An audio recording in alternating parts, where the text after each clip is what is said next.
Harriet Tubman, a freedom fighter, spy, scout, nurse, and now Brigadier General. In November 2024, Tubman was commissioned to the rank of Brigadier General by Governor Wes Moore.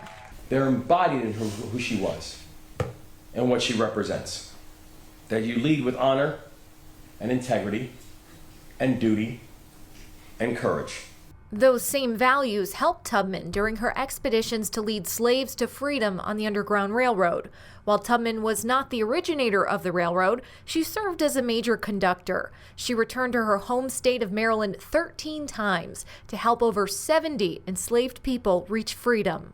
I think because she was able to traverse the landscape, she knew the riverways, she understood the terrain, and I think that helped her.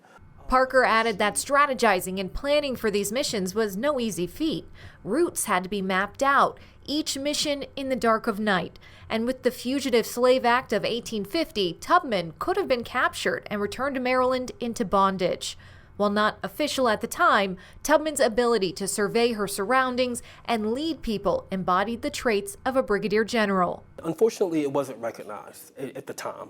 I mean, she fought for her military pension and fought for some recognition. But at that time, in her lifetime, she did not get the honor of now being known as a brigadier general. And so I think, there's a lot of symbolism in terms of what that honor now means. Down by the riverside, I'm gonna lay down my sword and shield.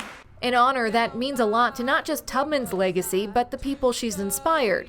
People like Janice Curtis Green, Maryland's official griot, an honor given to her by former Governor Larry Hogan that makes her Maryland's official storyteller. Yes, I think Harriet Tubman is the most brilliant person in the world. If she were Catholic, she'd be a saint. She'd be canonized by now. But I hold her up as the standard. Green has portrayed Tubman numerous times through stories, whether it be to adults or children. She said she's always been inspired by Tubman's bravery and military genius. Her impact on this state is from what she teaches you, is how she teaches you how to be as a person. That is her impact. That you live a selfless life.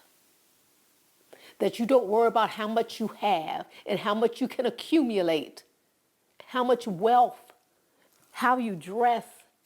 It is about how much you can do for other people. And because of her selflessness, hundreds of enslaved people were freed. Tubman's story and legacy span far beyond just the Underground Railroad, from becoming the first African-American woman to serve the U.S. Army in combat, to being the first woman to lead an armed military assault. Tubman's impact will continue to inspire women in the armed forces for generations to come. I think her impact is so big that we still now celebrate her, right? We're still talking about her. I think it's those intangible lessons learned as it relates to her life and legacy that, Marylanders should be proud of.